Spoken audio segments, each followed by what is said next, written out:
Hello everyone and welcome back to the Cyclocross Social Podcast.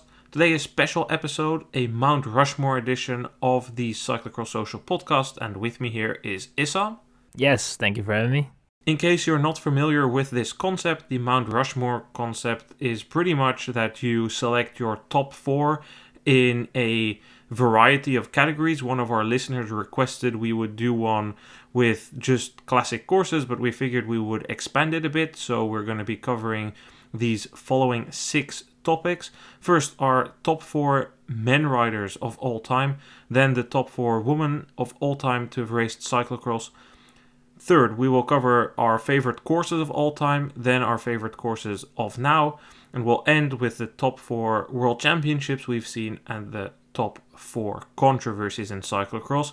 And finally, I know Issam has prepared his top 4 celebrations as a special. Let's start here, Issam, with the top 4 men. Maybe we could call it the GOAT debate even. I'll start by presenting my case for the first person who should be on the cyclocross Mount Rushmore. Who else than Erik de Vlaming, 7-time world champion, 206 career wins. He is in the UCI Hall of Fame. I don't really see a case to not include him. Yeah, absolutely, and that's why I included him as well. I think that he is, a legend of the sport, the one that set the bar in terms of records, the one that was able to shine through those years of cyclocross, really the somewhat earlier years of cyclocross. It became a bigger sport, starting to become more and more closer to what we have today, but it was still somewhat far off. But you can definitely say that de Vlaming in this discussion is someone that you cannot withhold from the discussion. He needs to be added with his record of 7 world titles alone. That should already happen, but I think overall in his career he was someone that his competitors feared, and I think that just overall his career was spectacular. De Vlaming was a rider that was always there when the World Championships came around. He had a couple of dominant seasons, but he also had an early stop to his career. He got addicted to amphetamine, a doping drug used quite often at the time. He went to jail even when he was still an active rider over that. He retired quite early, later returned to the sport after going through rehab, becoming the national team coach. So he's definitely carried a legacy. He raced against some of the all-time greats of the sport. Albert van Damme, he was perhaps a bit the Wout van Aert of his time. Very, very gifted rider. Van Damme is the rider who holds the record, I believe, for most wins in a season. In 1967 and the 1968 season, he took 35 wins in a season, something he repeated in the 1972-1973 season. Yet he only won 1 world title. He was, in that regard, a bit unlucky. De Vlaming also faced Wolfswol, the German rider. He also has some similarities with Van Aert. Wolfswol is a 3-time world champion, but shifted his attention to the road, where he won the Vuelta, among other things. He returned to cross a bit later, taking it more serious, but then he struggled against the new generation of riders. So de Vlaming certainly faced stiff competition in his era, still dominated. There are always some funny stories about the riders here. De Vlaming raced the World Championships in London, and Van Damme's wife told Sporza, I think maybe 10 years ago now, that as soon as de Vlaming came in to have his bike tested by the UCI, coincidentally all the power went out.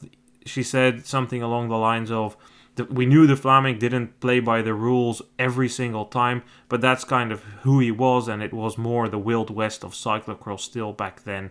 She didn't want to tarnish his legacy. With both of us picking de Vlaming, Issam, who do you have second on your list? Not in particular order, but I think we go over the one that arguably, in my eyes at least, is the current GOAT, Mathieu van der Poel. I don't think we need to introduce him all too much, because I feel that it's quite apparent what he has done. He built a legacy and he can still build upon that. And, I don't think that I have ever seen, at least in my lifetime, and also if you go back in history, there are not that many that can replicate the things that he has done so far this in his era of cyclocross. And I think that it is, if he would have been more committed to cyclocross, it would have been even worse for the sport.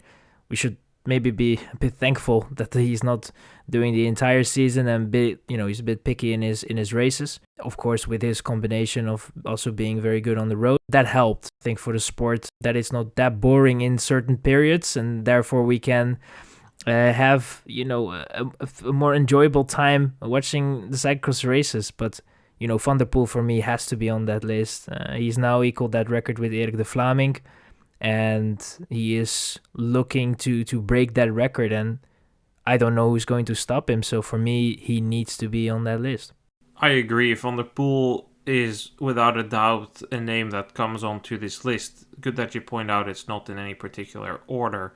It's funny that you mention that it's maybe good that he doesn't dominate the entire season, because if you recall back to the 2018-19 season, in my opinion, that was his most impressive. He won 32 out of 34 races.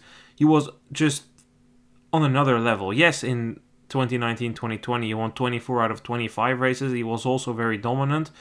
But that was a season in which Van Aert was hampered by the injury he got in the Tour. Yes, this season he went perfect. He went invincible, 10 out of 10. But that number of races is much smaller.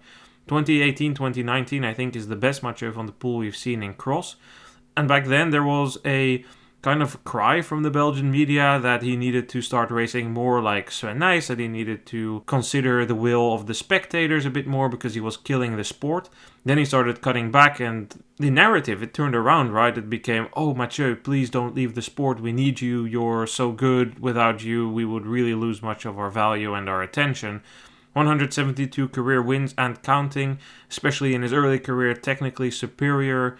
Bit of a showman, as you said, is no real case to be made. And in my opinion, for the third rider, also no case to be made that he shouldn't belong here. Sven Nys, yes, he won only 2 world titles, but 13-time winner of the Super Prestige, 9-time winner of the Gazette van Antwerpen Postbank Trophy, 9-time Belgian champion, 292 career wins, super long career. There's no real case, in my opinion, to make against the Cannibal of Baal. Yeah, I totally agree. And I can remember before Van der Poel really emerged to the scene, I think it was, with Nys, the only reason why they were hesitant in calling him best that has ever been to cyclocross was because of the lack of world titles and the chokes in a way, and the trouble he had to find his way to a gold medal. When he was finally freed in 2005 and was able to win that world title, it was definitely, from there you saw the growth in Nys. It was only after Louisville, really, where Nys got that recognition in a way where people looked at his career as more complete in a way. And I think it's a bit unfair, because if you look at his career and the way he was able to win the Super Prestige and also the World Cups, and he has been someone that if he puts his energy towards those classifications, it's going to be very hard to beat. And he was able to be consistent over the course of an entire season. At times also somewhat his weakness going toward the World Championship, someone that wants to perform for the entirety of the season and then just comes a little bit short in World Championships. And at that time I think that he was just below Erik de Vlaming in a way. I think just because of the world titles, even though he was so dominant. But it was, he was, for me at least, definitely one of the greatest. And I cannot, if you are going to start with such a list, Sven Nys has to be on it. Most definitely. You come to the point of how many other wins equal one world title. I'm sure Nys would have happily traded a number of those Super Prestige or Belgian titles for the rainbow jersey, but that's not how it works in this sport. It's the same as in the Tour, right? At what point does a 6th or 5th place in the GC become worth less than a stage win? Those are always debates that you can have, but with 292 wins and especially those 13 Super Prestige overall wins, I don't really think you can make a case against him. Final rider on my list is Roland Liboton, 4-time world champion. Could have really been 5 times if his chain didn't snap in Munich 85. He has 156 career wins. He was a real powerhouse. He had a dominant season in 1983-84, winning 32 out of 33 races. Faced some stiff opposition in Zweifel and Thaler. 10-time consecutive Belgian champion. in the UCI Hall of Fame. I see a strong case to put Liboton in there as fourth rider, although it's a bit more arbitrary. Zweifel, who he faced, won 5 world titles. Longo and Dufresne all have those 5-time world champions behind their name as well. And then you also have cases like Van Damme and Wolfswil and Van Aert. They faced super strong riders, so were they perhaps better? Or is their legacy a bit tarnished by the fact that they were overshadowed? But for me, ultimately, Liboton, carrying Belgian cyclocross in the 80s, gets the final spot on my Mount Rushmore. I can totally see your case, and I have to say that I was thinking about putting Liboton on, but one of the issues I had with Liboton really was the fact that he was extending his season so long after, whatever you want to call it, his prime or reasonable to race. And I feel that kind of hurt his career in the end, because if he would have quit a little bit earlier, it would have maybe been more successful, I guess. Regardless of what he has won and accomplished, I think that it's very hard to beat. But for me, I have Zweifel on my list, because I feel that Zweifel, the way he went throughout his career, and he was able to, in most world championships, to be up there, to be a challenger, and then eventually to be able to win, after 4 titles consecutively, to finally, win another title and get that 5th title in 86. I think that is, when you look at that, and the way he was able to get through his career quite competitively. The last couple of years weren't the easiest for Zweifel, but he was always somewhat up there. And I think that if you compare that to Liboton, there is a case to be made for Zweifel, and I like to make a case for Zweifel. Zweifel had a very, very solid career. He was up there a long time. Not to say that Liboton wasn't. Of course, he won those 10 world titles, or Belgian titles, in a row. But as you say, Liboton was on the world stage perhaps not as present over the longevity of his career. He continued racing very, very long as well. Way after his prime, he continued racing for fun, often finishing quite far down in the results. So I can see your point there. And maybe there's a bit of Belgian bias in here, as that's where I base most of my reputation and reporting and stuff from. And in Belgium, Liboton is always regarded super, super high, especially because he was such a powerhouse. Turning our attention to the woman, Issam, who is the first woman that we need to introduce on the Mount Rushmore? I will go with Marianne Vos. In my opinion, the GOAT in the women category. For me, at least, the introduction I had on the women category was with Marianne Vos. It was easier for me also to follow it back then because of the somewhat attention the Dutch broadcasters were giving it. When I was younger and I had to visualize cyclocross, women's cyclocross, Marianne Vos was the woman that, she was the face of cyclocross for the women, and at least in my era, in a way. And I think that's, the world titles, the way she was racing, multidisciplinary and also very successful on the road. Sure, you should not take that with you in this choice, but I feel that just overall it is a legend. It's, in my opinion, the GOAT. You cannot go around her. I think that Marianne Vos 1000% deserves to be named on this list, and we are somewhat lucky that she's still able to get it together and race, and that's also something that only somewhat the best can do, to be so committed to the sport and still try their very best. With 120 wins and 8 world championships, there's, as you say, no way around Vos. If you don't put Vos in your top 1 female cyclocross riders list, there's something clearly going wrong. She was probably at her prime in 2011-2012 season, 17 out of 19 wins. Her world championship performance in Kokzijde was really, really dominant there. She had a bit of a dip around 2015. It became a bit of a struggle. She burnt out. She overtrained, but she managed to bounce back, and that's another really impressive thing. So 8 years after her world title in Hogerheide, she managed to bounce back and win that world title in Fayetteville, when many, myself included, had thought her days in cyclocross were over. Second on my list is Hanka Kupfernagel, the first women's world champion in 2000, winning in Sint-Michiels-Gestel. She is a 4-time world champion, 2-time World Cup winner with 77 wins, also went on to do decent things on the road. She was really the dominant force earlier in the cyclocross history. She fought some battles with Le Boucher, Van der Brandt, later also against Vos. She had a tremendous impact early on in fighting for recognition of women's cyclocross.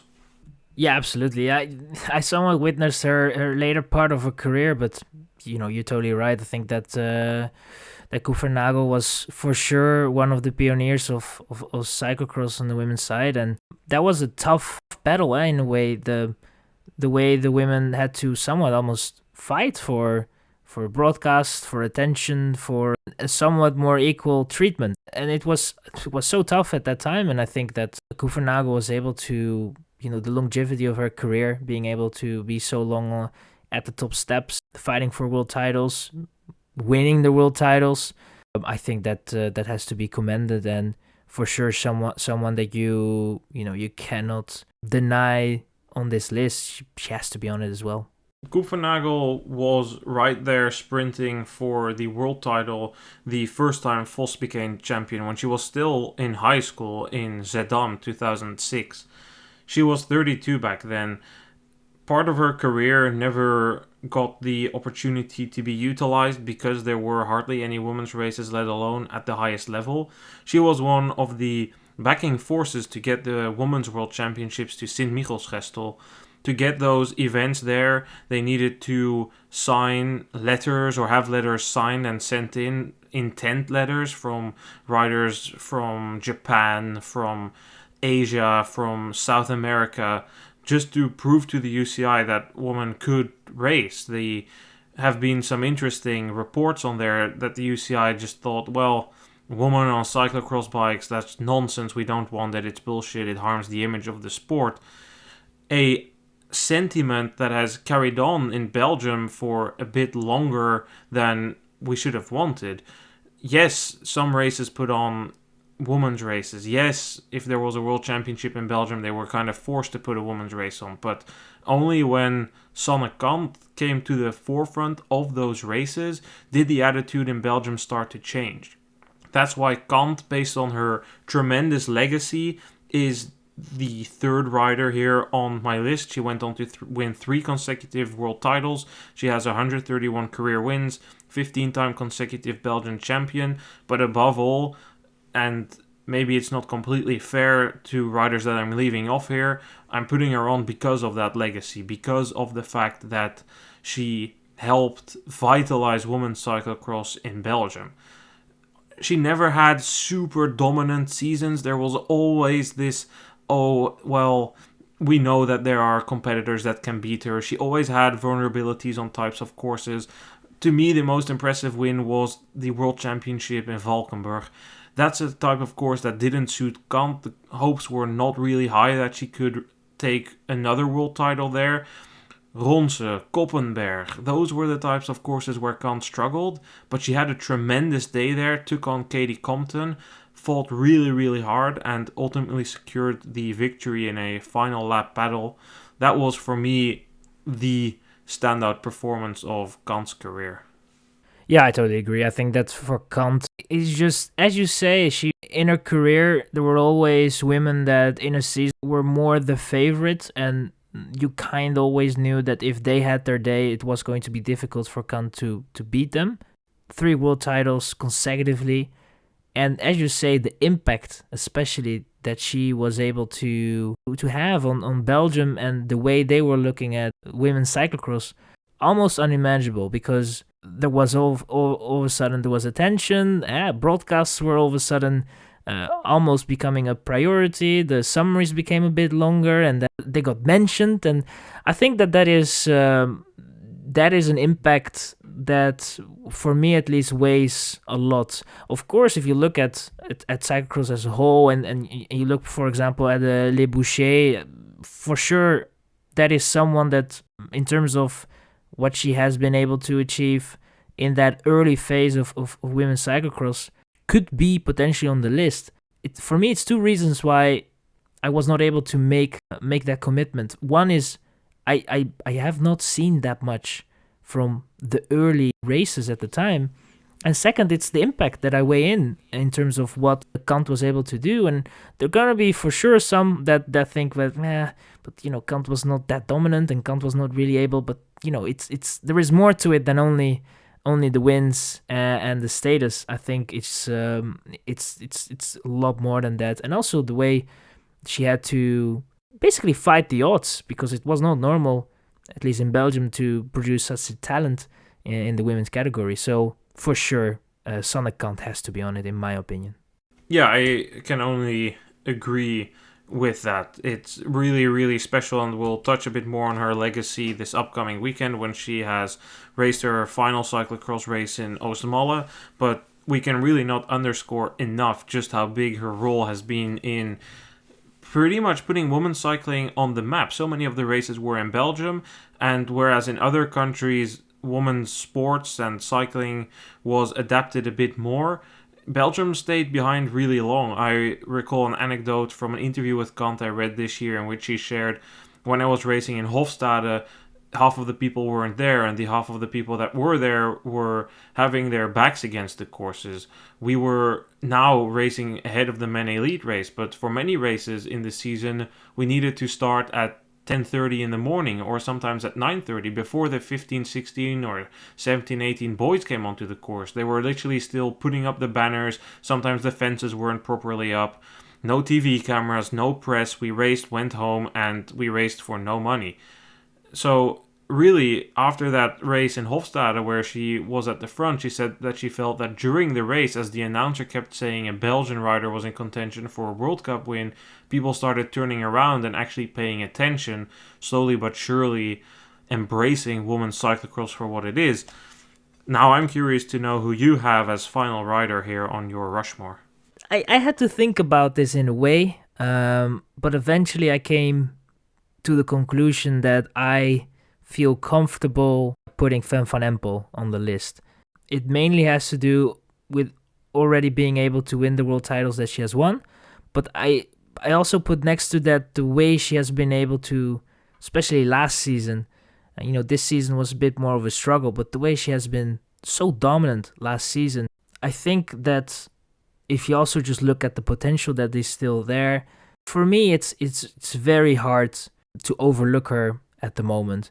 I think that there still needs to be more happening in her career to really be in the discussion for being close to a Marianne Vos in a way.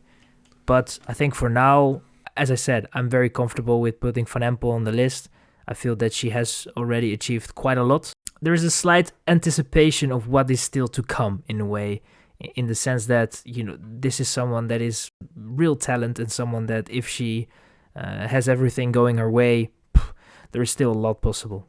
Van Empel is the youngest three-time world champion, and unlike the Chief, she was able to three-peat. She, at the biggest stage, has never had a Mahomes-esque Super Bowl performance. Yes, she was really dominant last season, but for me, it's a little bit too early to put her up there. I value the legacy of Daphne van der Brand a bit higher. Yes, she only has one world title, but these points that I just applied about Kant and also Koepvernagel, they apply at least as much to van der Brand. She put women's cyclocross on the map in the Netherlands. She had a really, really dominant 2002-2003 season, winning 12 out of the 13 races she did. Yes, this is a small number, but we can't compare it to what we had on the men's side. There were not that many women's races at the time.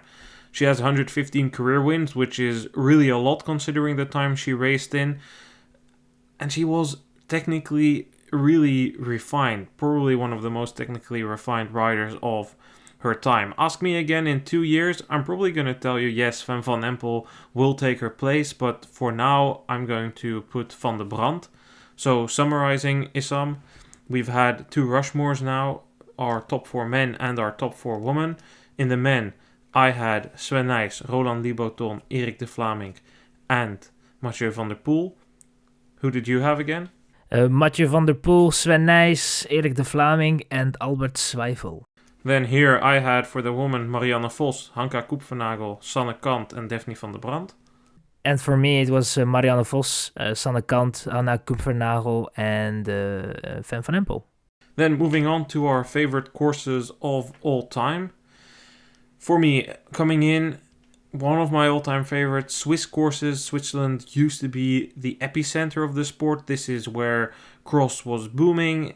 The Belgian riders needed to go to Switzerland often. There were a lot of races here.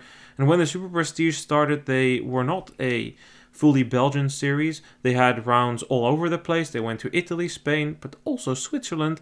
And there was Weizikon, a long-standing race, being in the Super Prestige and the World Cup. Had a variation of courses, and while I like all of them, the 1998 Super Prestige course is my favorite. This is before they moved the start-finish to the athletics track. They started with some tarmac and then just climbing, real wide course on grass, some extreme vertical. What you'll notice here for me is a lot of physical courses, ones that involve climbing, and preferably ones that involve wide courses. It allows you to take various different lines off cameras with a high degree of difficulty. Like if you come too low too quick, you'll probably drop out of the course, but if you drop too late, that's many extra meters. So for me, Swiss course Weizikon on one.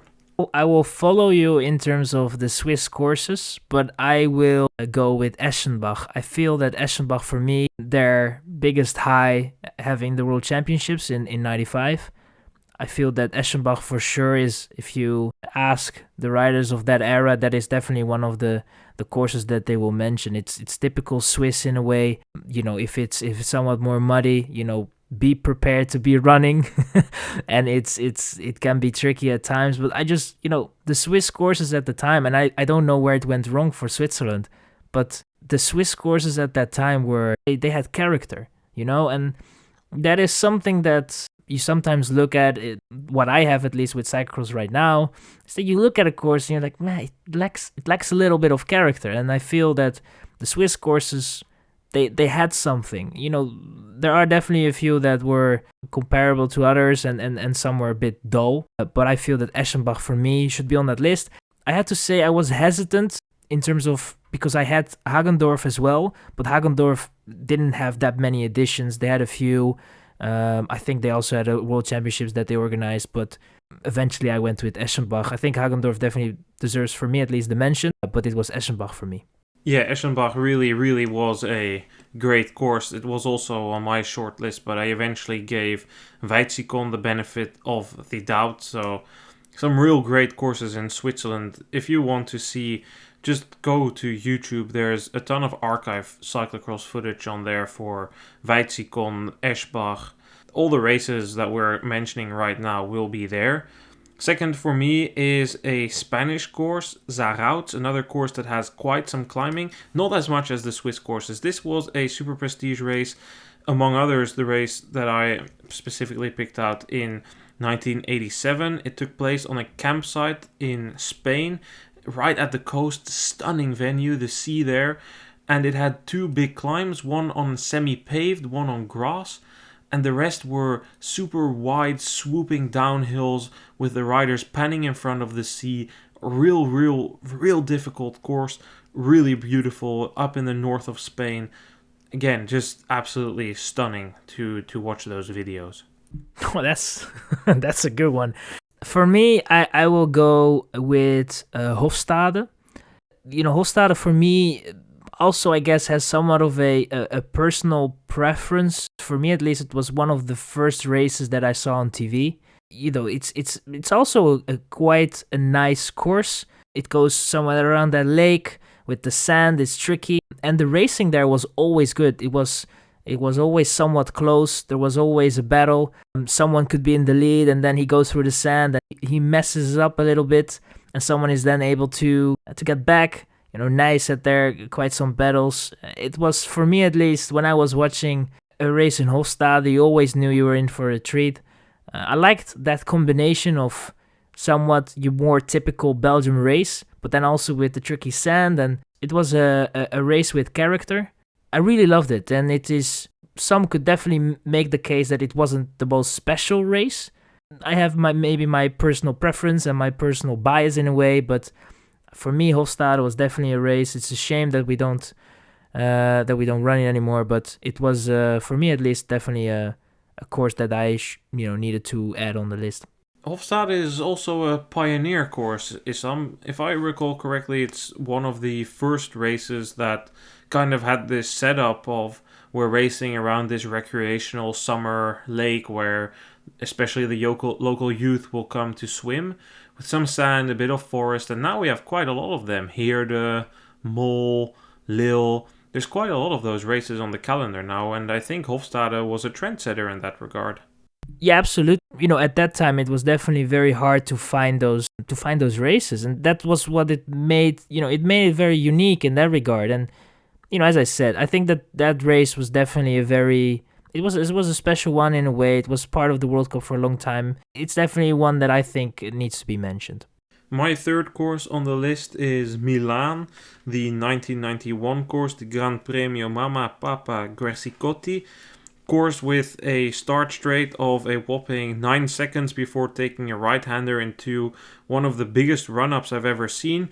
If you think Hulst is steep or long, forget it. This is probably, it's probably the steepness of Hulst, but it's probably twice as long. It's a real run-up, proper run-up, some extreme vertical on this course as well. It had a few nice recovery sections. The race here was a great battle between world champion Simonek and Italian champion Pontoni. They fought a hard duel there. Really nice. There's some highlights of it on YouTube.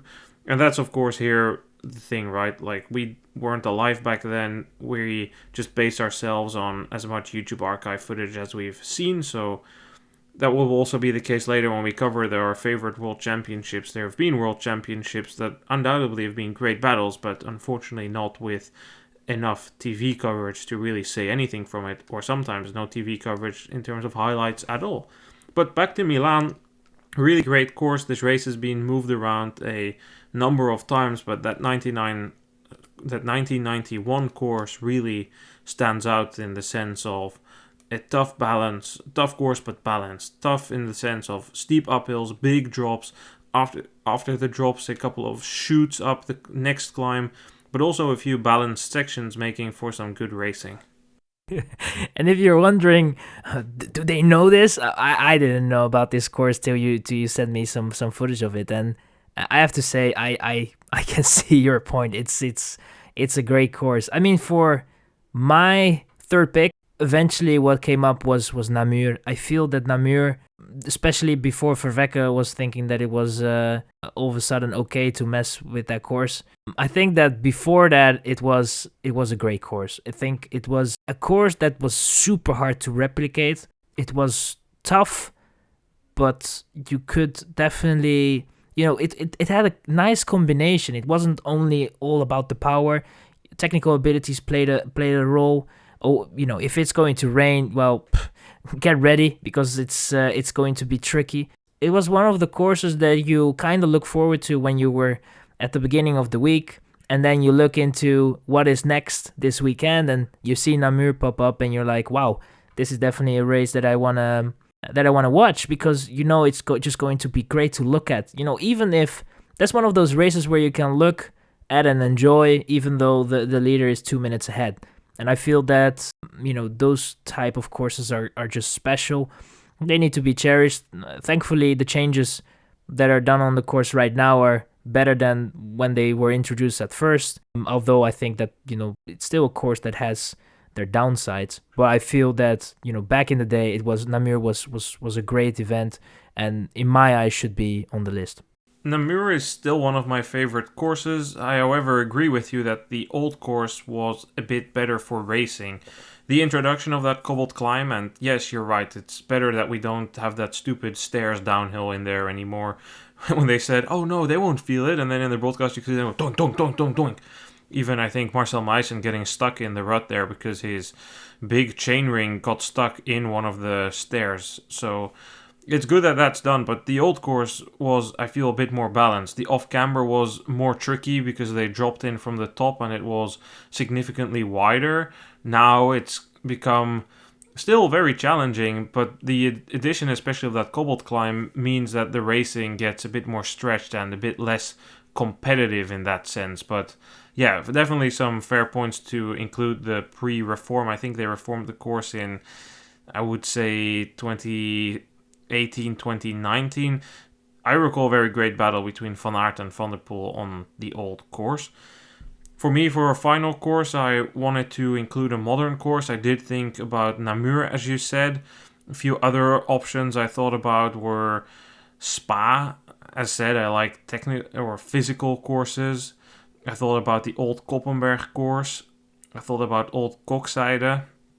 But then it really came down to a few options. The 2014 Worlds course in Hogerheide was great. Then Ronse, personally also one of my favorites, especially the 2013 edition in the rain. Spa, then I thought too much tarmac in there. Worlds course in Tabor. I ended up thinking real long between three courses. Valkenburg Worlds 2018, Ronse 2013 and Boom.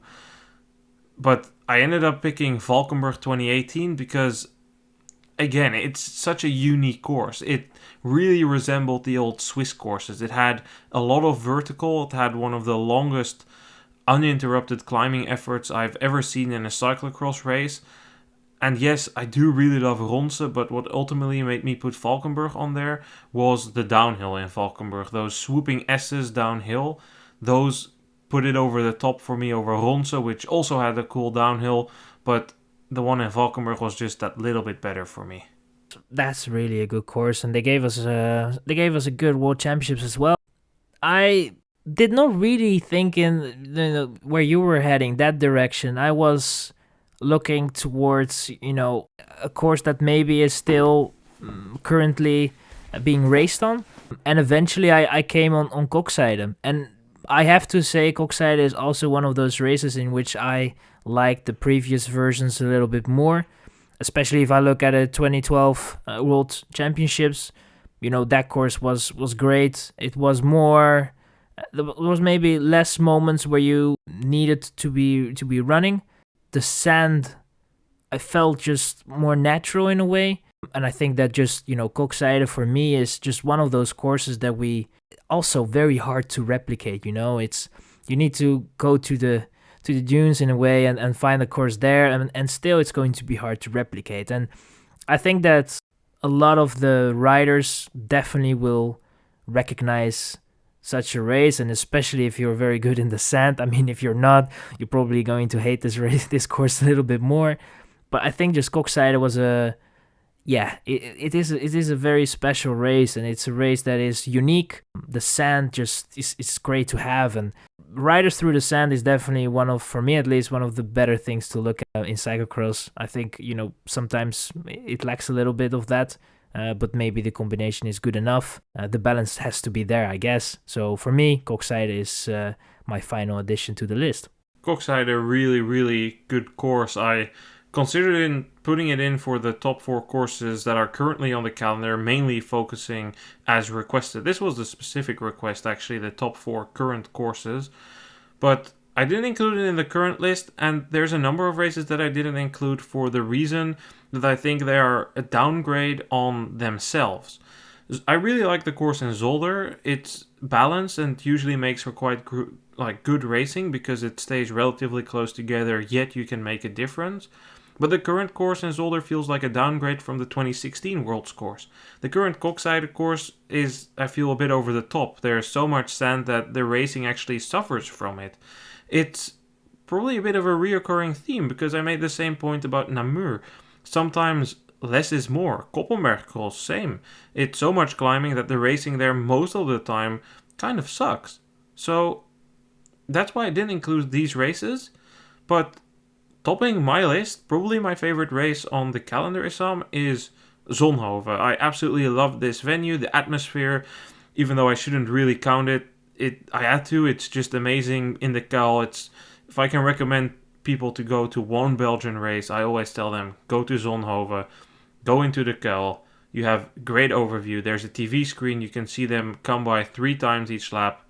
There's something going on all of the time, be it riders crashing in the background, be it riders doing a stunt. This year I saw somebody do like a somersalto in the Kuil. There's always something going on there. The racing is normally quite good, although of course this year doesn't really strengthen my case with the demonstration we saw of Van der Poel, but I guess that was inevitable regardless on what course we were. Yeah, and that's just a Van der Poel issue again. I will be very boring and say that it was also on my list. I think the Kyle grew on me.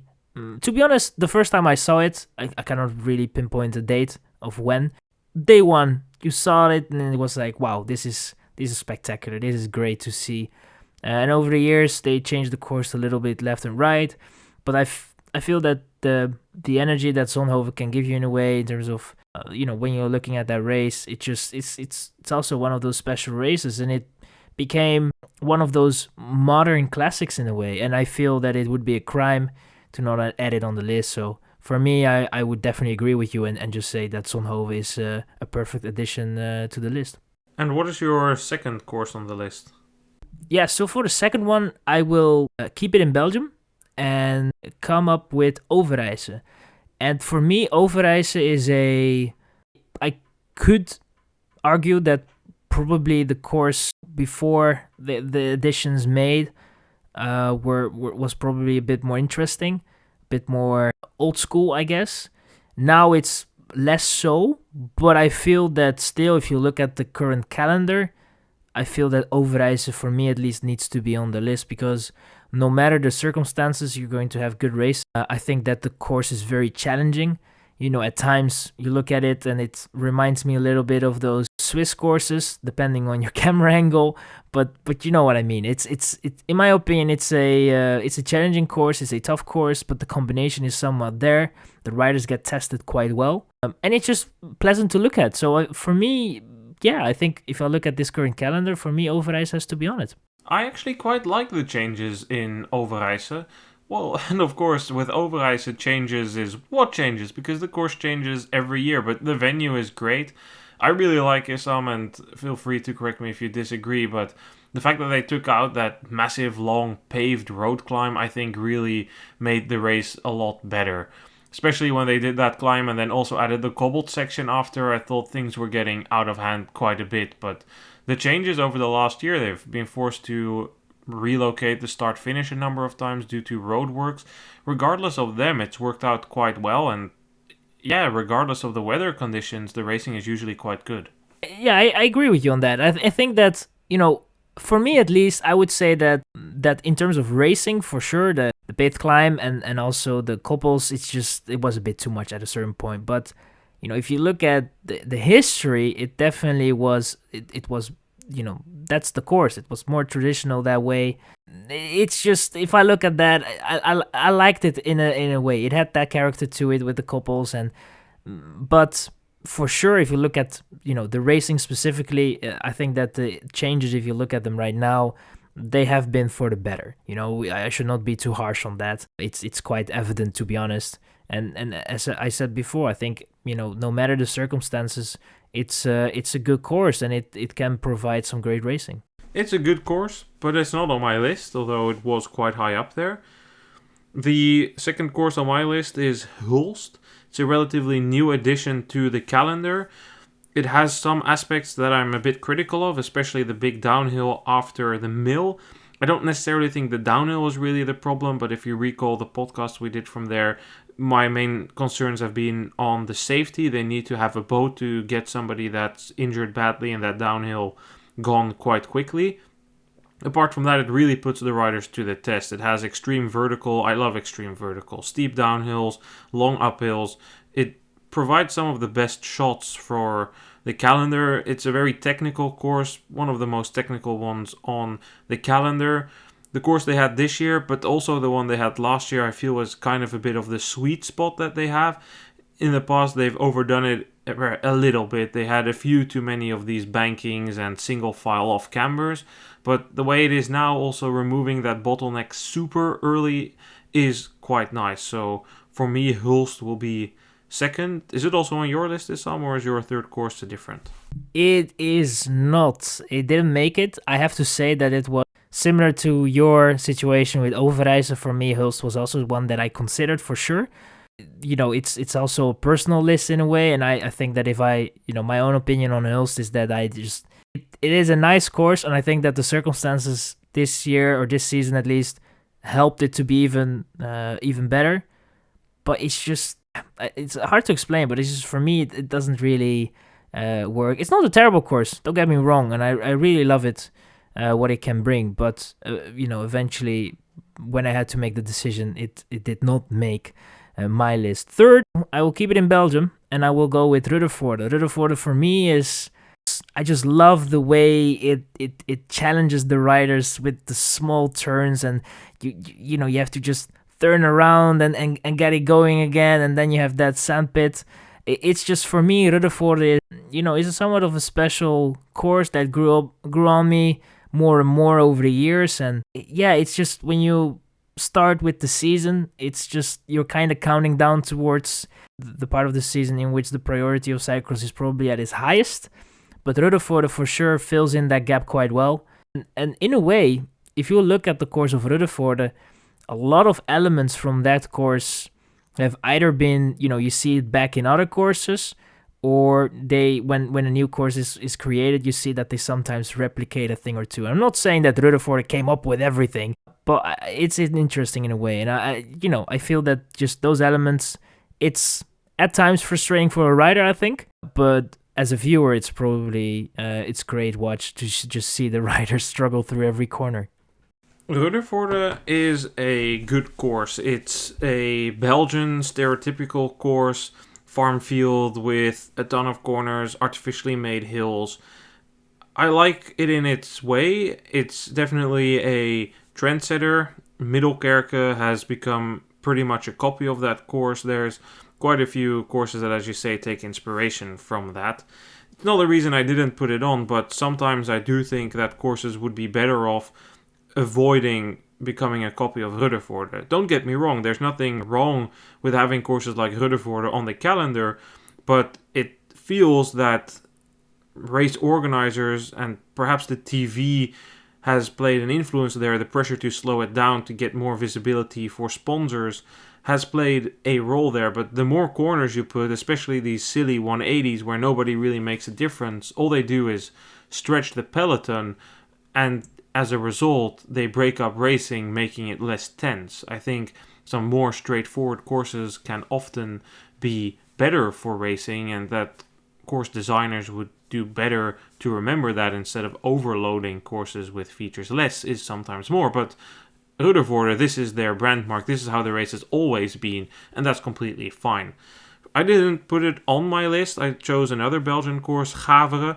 That's a course which I feel has stuck a bit more to that. Less is more wide course, different line choices, some off-cambers, nice climbs. I like this side shot from across the lake as they head towards the biggest climb of the course. Actually, one of my favorite TV angles all season. You really get a good sense of the speed there, sometimes with the reflection in the water. So for me, Gavere is the third course on the list. Yeah, very solid. For me, Gavere is definitely a nice course to look at, and I like certain elements of it, especially that downhill with the kindergarten the kinder playground where Albert crashed back in the day. It's very challenging in a way, but there are also some elements of the course in which I look at and it's not really. Yeah, I don't know. It's for me a bit harder to put it on, and therefore I didn't pick it. I had to look at the calendar, and then eventually I came to one of the races that I was actually thinking about putting in the all-time best courses, but eventually had to settle for the current courses, and it's Pontchâteau. And Pontchâteau for me it was this year at least for the French championships, but it's a course, in my opinion, that no matter the circumstances, you will get something out of it. If it's dry, then it will be fast, and you will get your peloton racing, and you will get your strategies, and then you have the barriers up the hill, and who can jump it, who cannot jump it, and it will be a race that will be very tactical. But if it becomes a bit more slippery and a bit tougher, as it was this year with the French championships, you get great racing as well, and it can still be close because it's not just it's hard to make the difference there, but it's unique in its way, and it's a course I like to watch. Maybe it's because of the memories that I have from the racing that happened there, but I still think that it is, for me at least, it's a special race, and we have to be somewhat thankful, I guess, that it's still on the calendar, and hopefully it can continue to organize races for the years to come. Pontchâteau is a nice course, but here maybe it's a bit too little. It's finding a balance. It's very straightforward. It definitely makes for good racing, but it's very condition prone. If it's dry, it's really not that good of a course, but maybe I should be the last person to talk about that, because the final course on my calendar here, or the top 4, is Besançon. It's a good course. It's, I think, technically strikes a balance, has some nice sections, off-camber, stairs, grass, but the dry edition there wasn't that great. It relies quite much on that semi-paved climb. Maybe it resembles a little bit Pontchâteau in that regard. I can see where you came from with Pontchâteau, but for me, Besançon, especially in the conditions we had this year, makes for real nice racing, real challenging.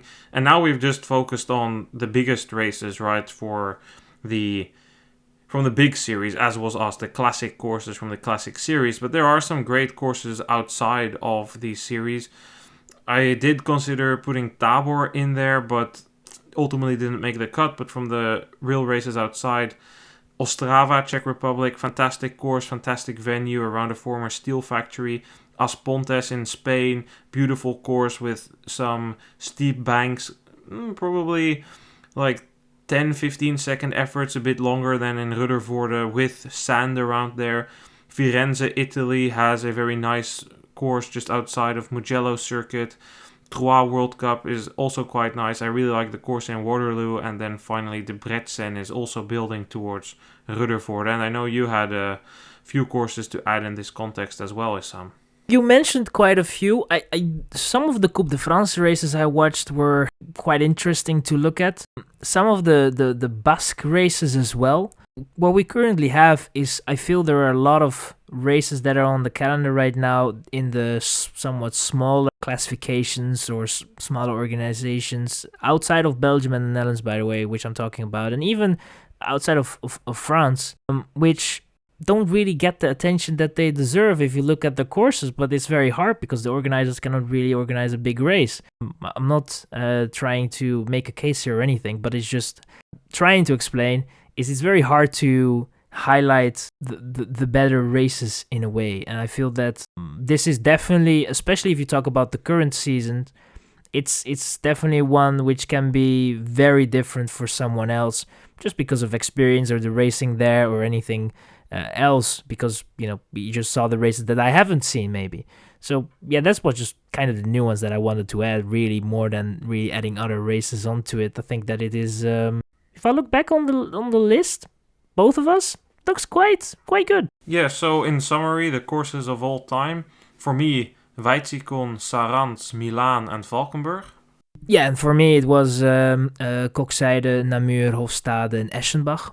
And current courses, Zonhoven, Hulst, Besançon, Gavere.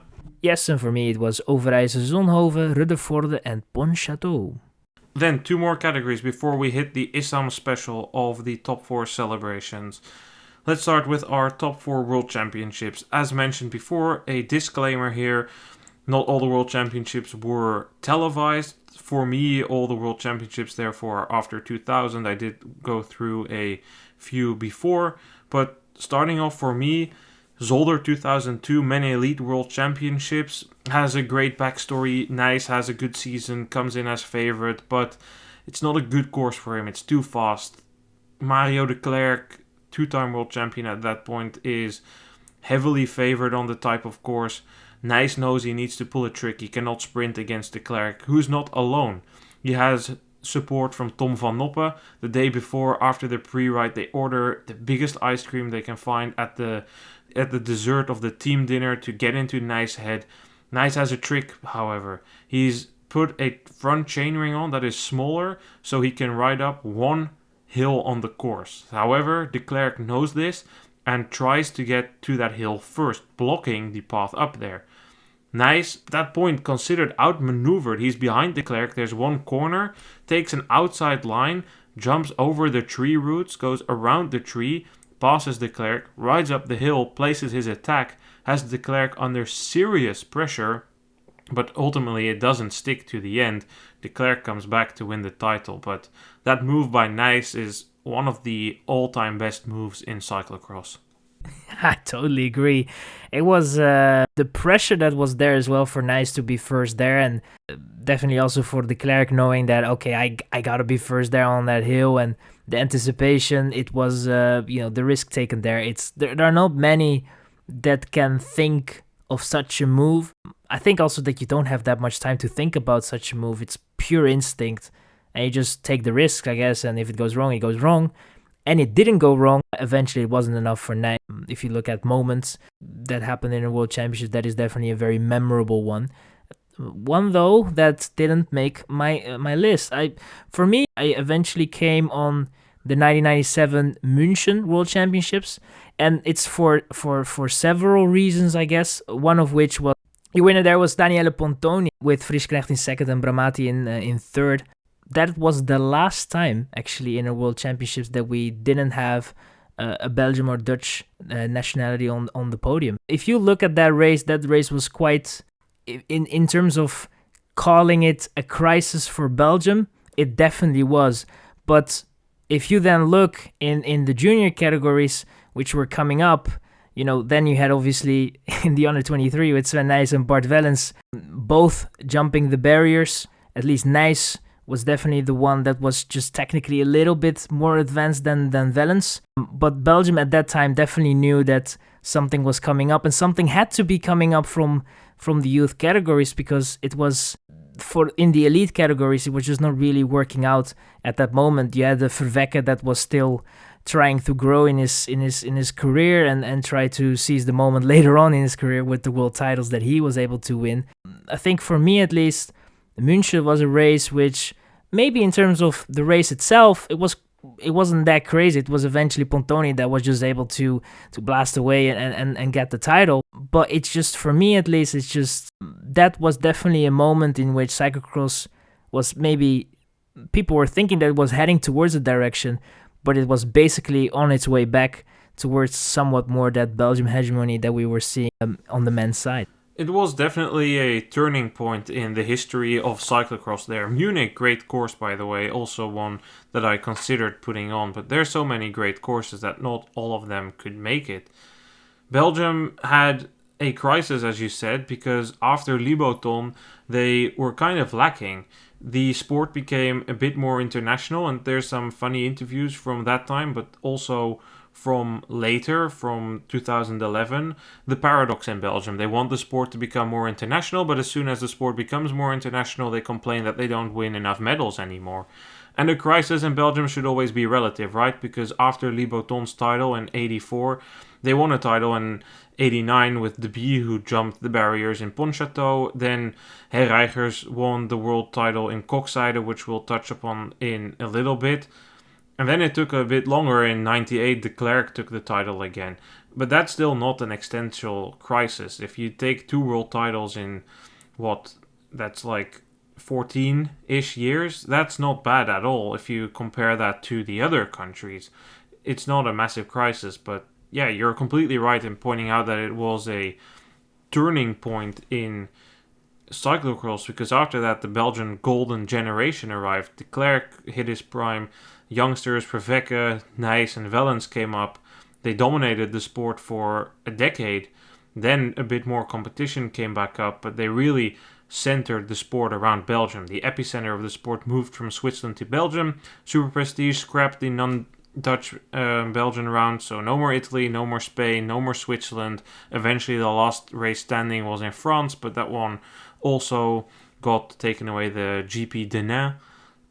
It's a remarkable reflection point, and I'll take you can go with your next ones, because I have seen your list and I know the order of your races is a bit different. You have a few older races on there, so I'll fill in the more modern races to keep it a bit more followable for our listeners. So what's your second race?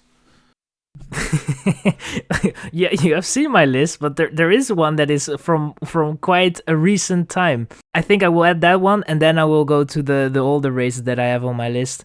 Next one is, for me, is going to be, I was really thinking about this one and thinking about was it not a bit too early? Am I not too much in that time frame of not really thinking clearly, I guess, because you just have, certain experience from that race that is so strong, but eventually I couldn't really get around it.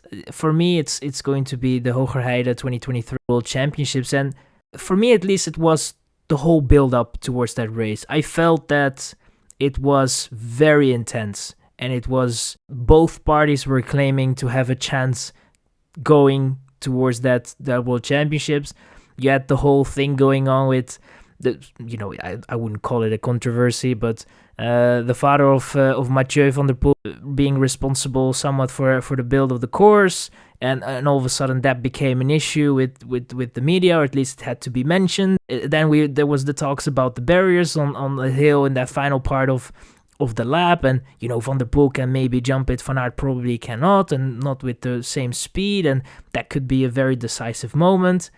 And it's just, you look at the racing there, and it became the race that we wanted somewhat, the battle that we were waiting for, the anticipation. And then you go towards that final lap in which you just, you're kind of, you don't even know what's going to happen. You go to the barriers. Van der Poel is not taking the barriers to his advantage. He's sitting in the wheel of Van Aert, and you don't even know what will happen. And it comes down to that last corner. Van Aert is first through that corner, and then Van der Poel is first to launch his sprint, and Van Aert was not able to get around him. I feel that just the stories there and the whole anticipation, and that World Championship is definitely one. And also the fans, the attendance was great. On the Saturday it was good, but I think on the Sunday it was spectacular, and it made the people dream about cyclocross, I guess, in a way that made certain people think that Hong Kong as a World Cup was maybe within the possibilities. But I feel that World Championships is a special one. It was, I think that is very hard. I shouldn't say that. I wanted to say it's very hard to be top, but I think it's actually not that hard. But it's just, I think that race, a lot of things came together there, and for me at least, it was definitely one that I needed to be adding on the list. I will add a few more things to the build-up of that race, because there were other factors. First, it was the fact that this was the first post-COVID season. So in those COVID seasons, there was a lot of skepticism. Can the races survive without fans? The answer was, for most races, luckily, yes. But that was a real concern. And secondly, the year before, when the World Championships were in Fayetteville, Van der Poel and Van Aert didn't race. Van der Poel had his season crossed out due to a back injury. Then Van Aert just decided that he was going to cut back cross even more, that a cyclocross world title was worth significantly less than his road ambitions. So the future of cross was, in a way, put under pressure. And that is always a bit of an over-exaggerated narrative in Belgium. The Belgians, and also Dutch press for that matter, love to write that cyclocross is dead. They love to write that the times of Nys and Wellens will never come back. And they won't. But they fail to account for the fact that the times of Van Aert and Van der Poel are here, and that we might be heading towards the times of Nys and Del Grosso. That played a role. And then secondly, what played the role was the turnaround of Van der Poel. Van Aert had the whole of Belgium dreaming that he could finally win a cyclocross world title again. He was really, really giving them reason to be optimistic as well, because he had a really solid season. He was beating Van der Poel. Van der Poel, with an unresolved back issue, showed weakness, showed vulnerability, and that was the first time in a long time. This sense of build-up hadn't been there in a while, but it hasn't made my list, and I'll come to my list later, but I already spoil that. I low-key think the racing is a little bit overrated. Yes, the opening was good with Van der Poel dropping those attacks, but after that it settled in quite quickly. Van Aert and Van der Poel both didn't really attack each other, so it became a last lap battle. And yes, a sprint for the world title between those, considering the build-up, was great, and yes, it was a really good race, but yeah, it didn't make my list, and we'll come to my list in a bit, so I'm curious to know what your two other races are, Issam. One of which was the 1999 World Championships in Poprad. I will not go in full detail because I suspect that you will have it later on with the last part of this episode. But Poprad for me was, I guess it was special because the riders were challenged on a course for world championships in which they were probably, arguably, never really challenged in. The circumstances, it was as tricky as it gets. It was, the white surface, the snow, the ice. It was just very tricky. I can remember that Pontoni was well up there at the front, and all of a sudden he was gone. Adrie van der Poel had his moments and also his bad moments, I guess. And we had a great battle in the end going towards that last lap. I feel that for me, Poprad was one of those races in which maybe at that time people were not really realizing that it was so special, and that only if you look at the footage later and you look at that race later and you see how it came to fruition, and it's almost surreal that race was actually able to behold with the standards of cyclocross at that time. I feel that when you look at that course, for me at least, I have to look then at Val di Sole, the way that race was kind of set up, and the idea of the Olympic Games and maybe having a race organized in the snow and ice. But that race, Poprad, was for me at least a race that should be added. And to finalize my 4 world title races, the best, at least for me at least, it was I had to go with Eschenbach, because the atmosphere that was there. It was a Swiss course, as I already mentioned. It was, for me at least, the top 4. It made my top 4 all-time course. There already you can kind of sense that part of me that really likes these type of courses, but I think that the racing there was also quite good. In the end, it wasn't the most familiar winner with a Dieter Runkel, but Runkel was definitely someone that was up there in his career. He wasn't someone that won a lot of races, but he was definitely up there. And I think that the course there that they went through a big tent and there were people there inside, and I have to say, if someone is able to watch, you have the time and watch one of those world championships, that is definitely one that I would watch, because it's definitely the atmosphere is very hard to replicate, I guess. And it's just, the racing itself was also very tough. Groenendaal was able to get on the podium as a youngster in a way. And I feel that World Championships was just, if you love cyclocross, that is just one of those races you will look at and be like, wow, this is some great racing. So I had to add it up. I can definitely understand that. The course there is great.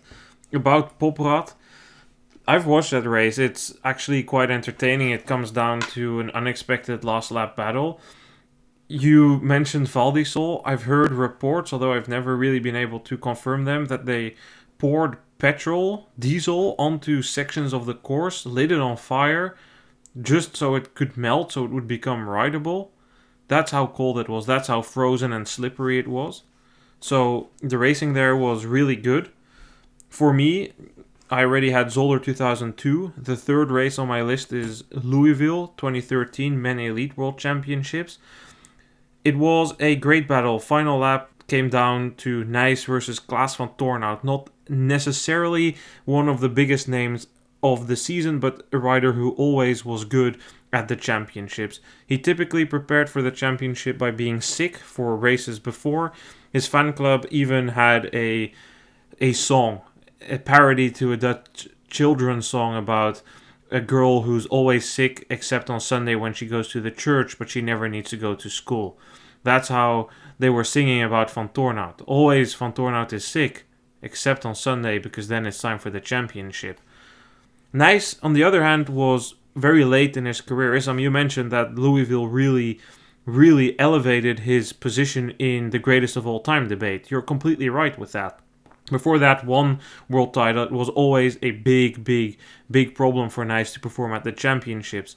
In fact, a year before in Koksijde, he was last of the Belgians, and in the studio post-race he said, "This might be my final world championships. I might retire after next season, or just not race for the national team anymore." But he came back on that decision and kind of entered a second youth, because his season was really good. He was up there, and in the final lap, he was in control of the race, put Van Tornhout under pressure. Van Tornhout got stuck behind one of the sets of tapes along the course. He tried to cut the corner too short while running. Nijs was gone and took the world title, and within seconds of crossing the line, the Belgian commentator says, "Is Sven Nijs the greatest of all time now?" I think so. This race, it had everything. I didn't even mention that all the racing got moved to the Saturday because the river was at risk of flooding part of the course.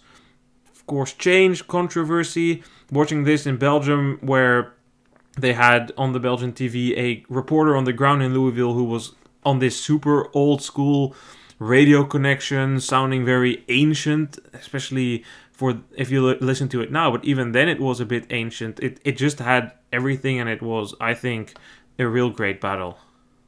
Yeah, totally was. I think that battle was, for Nijs at least, he was fighting there almost for his legacy, I guess. He was also maybe, there was that speculation, obviously, of him retiring if it didn't really go his way, and he was there, I think, at a point that it was almost a now or never situation, and he was racing like that. He was really trying to make something out of that race. Definitely in the later phase of the race, it really came down to that battle between Klaas van Tornhout and Sven Nijs, and Nijs eventually was able to win that. Although I think that Van Tornhout will never forget that one corner in which his bike did not want to go with him, and he was stuck there for, I think, 2 seconds or so, and had a very strong last part of the race, but just not enough to bring up that fight to Nijs in the last lap. And yeah, I think that is definitely a moment that will haunt him for the rest of his life. Maybe he probably got over it already, but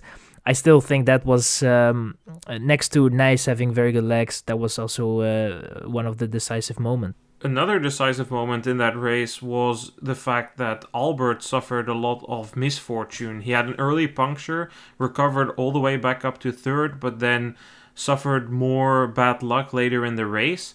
It was the last time Albert was really in contention. He needed to end his career early after heart problems, which is very unfortunate. His ride in Koksijde 2012 is really special. There's a reason they named the dune after him. I thought long if I should include Louisville or Hogerheide, but Louisville, it was a bit of the edge, perhaps a bit like what you said with Munich. Louisville felt like the start of, okay, we had about a decade of, hey, the US, that market is finally going to be reached with cyclocross, and even though we knew it was going to be difficult, it was always nice to see that trip there. Some really nice racing. Cross Vegas is, I think, still one of the highlights of cyclocross. It's very good marketing there. To see in 2015 Van Aert on the strip there doing an interview on the top of one of those casinos was one of the publicity opportunities that is often still underdeveloped in European cyclocross. The third race here is BLS 2017 women's race. Some snow that was melting. The race turned into a fantastic battle. There were 4 or 5 leaders. Vos was there, Brandt was there, Kant was there with Nash, and then Rochette was lurking right behind there as well. Really surprising ride by Rochette, who would finish 5th in the end. But Vos placed a big attack in the penultimate lap. Brandt made a strong impression, but crashed really, really hard on the off-camber downhill, the big drop at the end. For how much shit that course justified got for the Sunday when all these stones became uncovered, it was really a nice course on the Saturday when that wasn't much of an issue. The underground was still relatively frozen. There was a bit of snow. It had some real big drops, some real challenging features. And Vos looked on her way to another world title, a one that came after the aforementioned burnout. But then in the final lap, she dropped her chain through a corner. Kant came back. And for Kant to take the win here, it was a great storyline.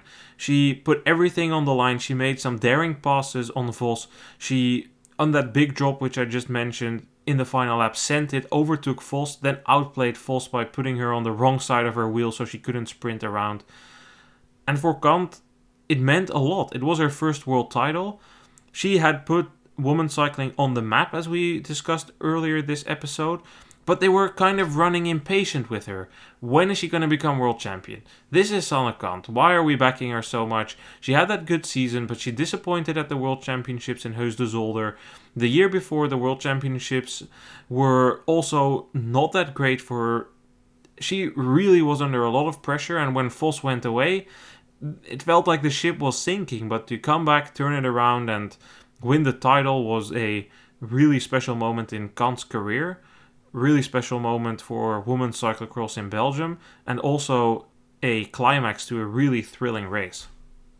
Yeah, totally. And Vos was there to win it, and it was I wouldn't say a surprise, but there she was. There was Kant, and there was Kant giving it her all, getting that opportunity, taking that opportunity that came with the misfortune of Vos. And I can remember that I was watching that with disbelief in a way that Kant was able to pull it off. And it was at that point it was so surreal that it was hard to kind of think about where this was going to head for Kant. What is she going to do next? Is she going to be able to maintain this or get more world titles? It's always difficult to get the world titles because it's always the event that a lot of athletes look at and want to be at their best.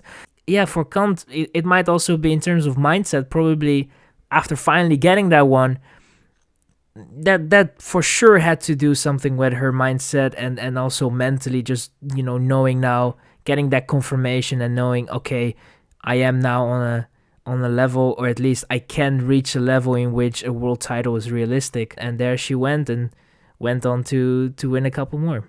The final race on my list is the 2020 World Championships in Dubendorf for Women Elite.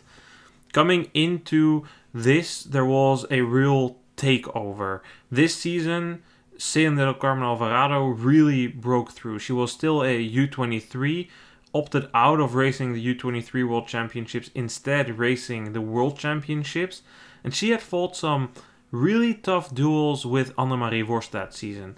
For Alvarado, it was a successful season. She won a lot of these races, but her main rival was Worst. I recall very well that Alvarado waited until the last moment to decide, and everyone was wondering why. Why are you waiting so long? You're literally the best rider in the world right now. What are you waiting for? On the other hand, there was Worst, who was the other rider of the season, taking quite a lot of wins. And these two, they locked horns a number of times before. A couple of races came down to the sprint, and in that sprint, it was typically Worst who was considered to have the upper hand. And if that was completely justified remains to be seen. But a real remarkable moment was a week before the World Championships in Hogerheide. Worst and Alvarado were fighting for the overall World Cup. They came onto this off-camber. Alvarado was ahead of Worst. All she needed to do was just take the final corner and she would win the overall, but she crashed. That meant that Worst passed her and won the overall World Cup ahead of Alvarado. Then the World Championships came, Dubendorf, the Saturday, uninspiring course, no real features to make the difference. Worst was mainly in the driving seat since she was counting on her sprint. And there was a third player, Lucinda Brandt. It was a good course for her, but she didn't have the day. Brandt was the winner in Hogerheide. She didn't have the day, but Worst was afraid of her. At the end of the final lap, Brandt managed to come back despite an attack from Worst, which caused Worst to launch her sprint relatively early from first position because she didn't want to allow Brandt the possibility to come from behind. This turned out to be a mistake because now, and it really felt like the first time, it was Alvarado who managed to come around Worst to win the sprint, and Worst was so disappointed. I will never forget the look in her eyes, how disappointed she was there sitting on the ground knowing that the world title slipped through her fingers. I don't at all agree with the criticism of the people that said back then that she should not look so angry on the podium. There's definitely some sexism involved there because it happens with men quite a lot and then it's okay. But if a woman acts and shows her emotions, it's always a bit different in sports, unjustified, because for Worst, it turned out, yes, the season after she didn't have a great season, she was in contention for the world title, but those were her two opportunities. Dubendorf 2020, Oostende 2021. It will be hard to imagine her seeing bounce back from this and win a world title now. Those were her two opportunities, and even if she would have had more opportunities. A world title is a world title, and she came so close there in Dubendorf. Yeah, that, and I can relive somewhat the moments there and think about what was said after the race and the fact that was said that there are going to be much more opportunities for her to bounce back from and get revenge on the loss. But yeah, Oostende was the one, and after that there was not really much opportunity, and unfortunately for her at least, it's looking like the next couple of years are not going to be any easier.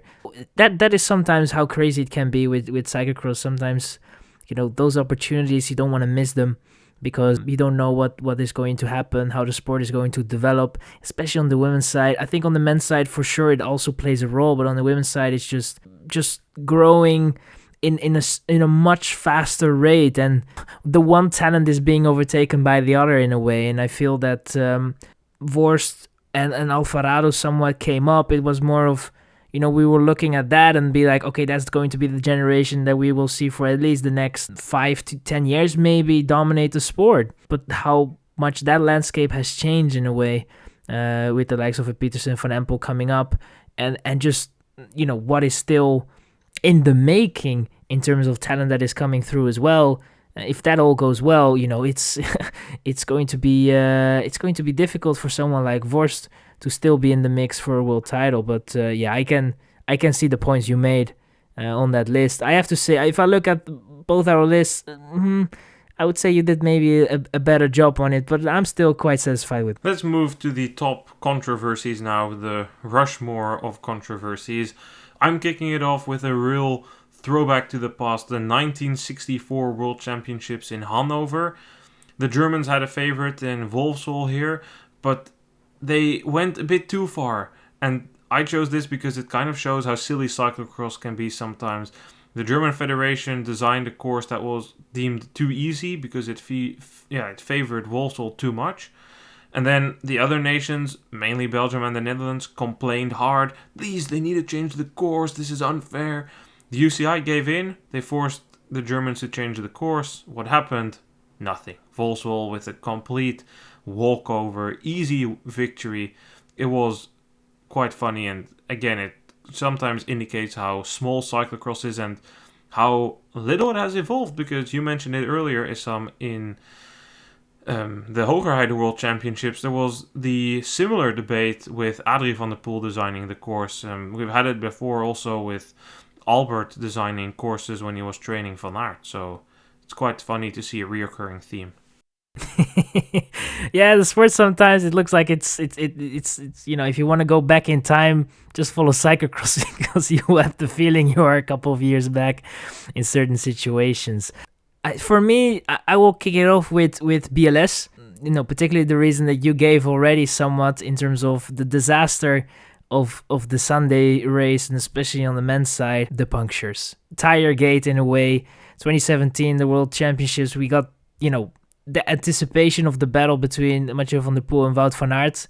We go in, we see the blue tires, the blue Michelin tires of Wout van Aert, who, were one of the plans from Niels Albert. He after that race, definitely didn't shy away from taking credit for that master move. The punctures, it was eventually the decisive part of the race, at least for Van der Poel, but also for many others. If I just mention a few, Van der Poel had 4 punctures, Kevin Pauwels was third, had 3, Lars van der Haar had 6. It was so bad in a way. I think Lars Boom had like 5 punctures and then had no tires and had to give up. Same went for Stan Godry, and there were just so many riders that had issues with the tires, the punctures, because of the course changing conditions and the stones kind of coming up more. Van Aert also had his puncture, but eventually, that puncture was easily to recover from compared to the 4 punctures from Van der Poel. And then after the race, the young Van der Poel in complete, well, what's the word for that? It was the emotions that came through, the honest emotions, something that makes the sport also so at times lovely to watch too. Of course, you're not enjoying his pain, but it's just the part of the sport that also makes it so beautiful in a way and so honest. You could maybe have the feeling that you're better, but it's the circumstances that you need on your side, it's the material that you need on your side, and everything needs to work out for a world title. It didn't work out for Van der Poel. It did work out for Van Aert. Or you could arguably say, his race in Tabor definitely didn't go right as well. So it felt also for the Belgium fans in a way, it felt as a sort of a revenge that was taken on that race. And that race and the punctures, people were speculating about it, but when it came out and just some of the scenes, riders running over the finish line, I mean, those are just things I will not forget. Definitely in my eyes, at least, a controversy which you couldn't really do much about. You shouldn't have organized it on that course, and you don't have a real impact on the circumstances, I guess, because as you said, on the Saturday, the course brought great racing. It was just that on the Sunday, the unfortunate riders had to endure the stones of BLS. The lesson to be learned is to not host the World Championships or any race actually on a former mine, at least not without doing serious coursework. And that ties into the second point. Host a test event. This was, I believe, the first race that they put on that venue. Van Aert was better prepared. As much as it's unfortunate for Van der Poel, tire choices are also a part of the sport. It shouldn't be as influential as in BLS, but Albert went there, he did a course recon, he immediately saw what was going on there. Frozen conditions were the only conditions in which you would not need those green tires. He arranged them. These tires were more firm, they were slower, they were less grippy, they'd been under extensive UV light to make them more firm. It was a master plan. It worked out really well. Then moving on the list, we have something that we both have there, 1994 World Championships, Kokzijde, Herreigers, the shoulder pad. How can it not be on there, Issam? Diabolical. Excuse my language, but it was definitely some shithousery from Herreigers. A race that didn't really go his way in the beginning part of it. He had to then chase, and when you chase someone and you got the help from, do you know the name of the Hungarian rider that was lapped but helped Herreigers out? I forgot his name, but he definitely helped Herreigers on that start-finish line in, I think, with 2 to go or 3 to go. And Herreigers was able to make the connection, to bridge the connection and make up the ground that had to be made on Groenendaal. And then we had the infamous, controversial, pat on the shoulders from Herreigers on Groenendaal. And, Groenendaal later on said that it at that time didn't really bother him all too much in that race, at least in terms of it didn't affect him to that extent for the race result. The better man won, but obviously it was something that haunted him after, because it was, in his eyes, and I think in many and also mine, probably one of the most unnecessary moves I've seen in cyclocross. And that was, maybe, if you look at the character of Herreigers and if you look at the way he presented himself, he was a very flamboyant in a way. He had this thing around him that, he was easy to talk to. He was very, very easygoing in terms of with the media and all that. He was, maybe a bit of a showman. And also in his celebration after before the race was finished, coming on the start-finish line, stepping off his bike, just showing the fans, he was the one to take it and running next to his bike, then jumping back on his bike. I think, in terms of controversy, for me at least, that was probably one of the first controversies I learned about in cyclocross. And I think, in terms of career for Herreigers, no matter what no matter what he has accomplished, that is just something that will always be, his world title for sure. But overall, the circumstances around it, I don't think that will leave him ever. Herreigers becomes world champion in his home country. He becomes an instant legend. He worked in a factory, gave up his job to become a cyclocross rider. In a period which we discussed, it wasn't the best time for Belgium in the sport. He's a co-commentator. I think he's been one on the Belgian TV for 20 plus years now. He's really sharp. He shares a lot of anecdotes. The Hungarian was Gabor Schneider. One of the stories he often tells is that later on, so when he was a commentator, Schneider reached back out to him. Or maybe, no, Schneider actually wasn't involved. It was when Blanka Vash was rising, he felt the urge to do something back for Hungary because Schneider had helped him out. So he decided to give Vash some sand training because it was horrible, and also a couple of sand tires to work with. That's the story. And Herreigers, you're completely right. He was a flamboyant appearance. He was always in for a laugh, and it often got him into trouble. Not only here with Groenendaal, with who he was on really bad terms for a long time. He recently shared a story that one time in Gieten at the start, he thought it would be funny to call Pontoni Bambino. He said, "Ciao Bambino," to Pontoni on the start line, and then he saw Pontoni's face get angry. Right from the start, Pontoni shot away, destroyed everyone, and took victory. Herreigers said, "I apologized to him after the race and realized I never needed to do this again if I ever wanted to win a race again." So, Herreigers definitely a very, very appealing figure to the masses for somebody who perhaps doesn't carry the biggest legacy in the sport. What moments do you have in store for us still, Issam?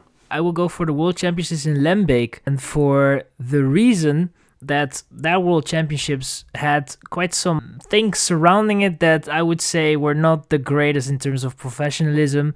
The main complaint from the riders in a way was that there was a lot of running, and I would recommend to watch. I don't think that the elite race was in full broadcast, but you can watch back the amateur race. And let me tell you what, that was a cross-country running in a way where you at times could use the bike. It wasn't good whatsoever. And I think that, just if you look at the way that race arguably should have been changed, they actually plowed the venue, I think in the week, like a couple of days before the event had to take place. Actually, I think on the Saturday, I'm not sure. But it was just so many things went wrong with that World Championships. If you look at the things that went wrong there, I think that it is not the craziest of things because of the fact that the sport at that time was still quite small. It lacked that professionalism that was kind of coming through, but it was still definitely nowhere near perfect. Eventually, it was Albert Zweifel that was able to take the victory. The world champion from last year, Klaus-Peter Thaler, actually refused to race because he felt that the course there wasn't too much of his liking. I think that if you look at that course and the amount of running that was done there, and obviously you had that rule at the time, and I think it's still in place, of 2/3 of the course at least should be reasonable with the bike instead of running. I think that it was quite a disaster. And if you just read into how the organization was it wasn't really open to the critique that came out from the riders. And I think that if you compare that to the current day, if something like that would have happened going towards such a World Championships, I think that a lot more would have been done to make sure that the riders were more comfortable participating in such a World Championships. And I thought that it was honorable to mention.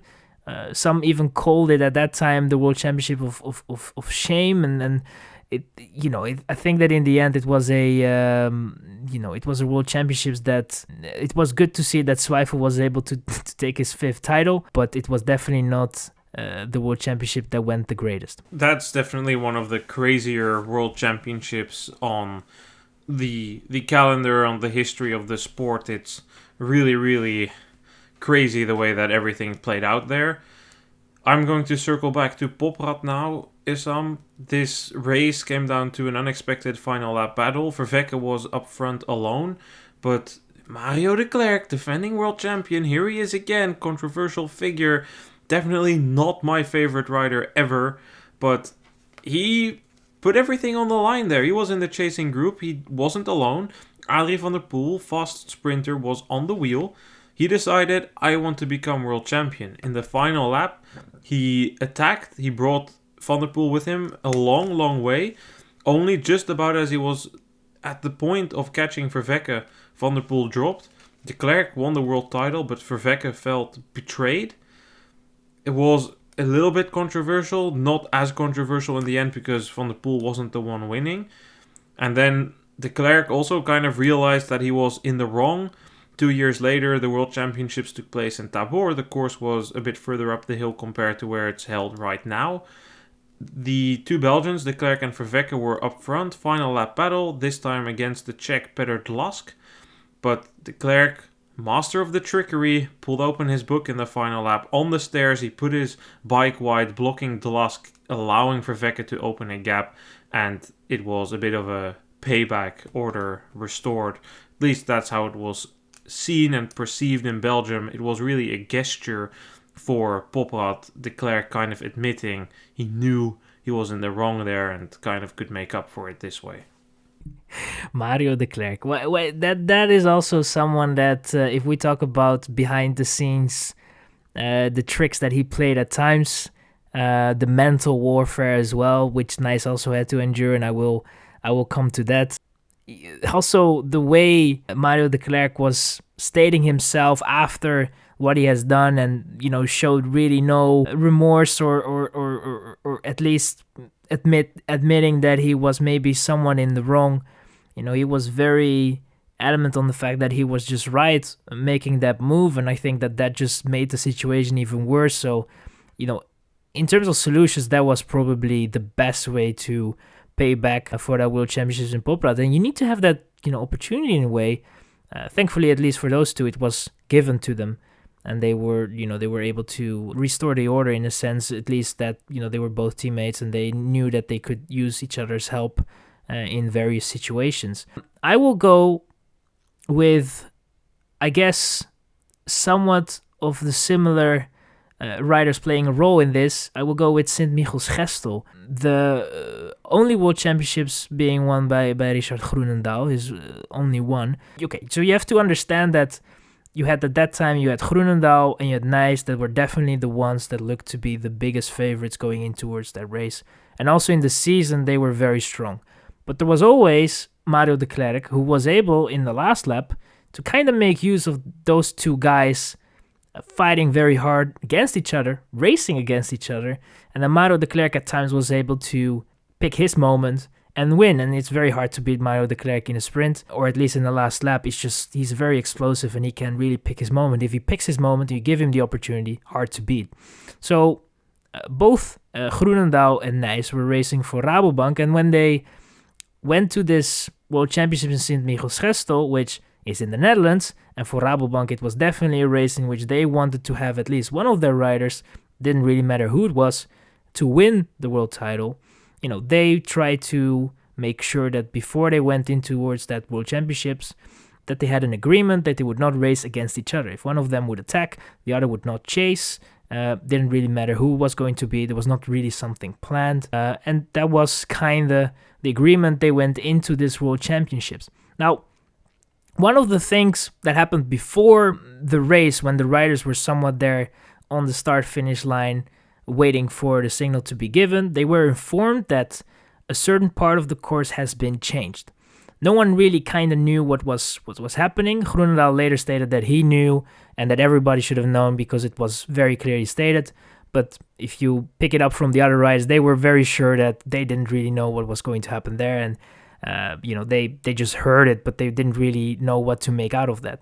The thing was, the pit zone was, on that course at least, the first pit zone, was the easier rideable part of the course. Because the rest of the course, if you didn't change your bikes, it was quite hard to go through, and you probably had to go with your bike. You would lose a lot of time. So it was the more natural thing, or at least the way to not lose that much time, to change your bikes and then go back on the course.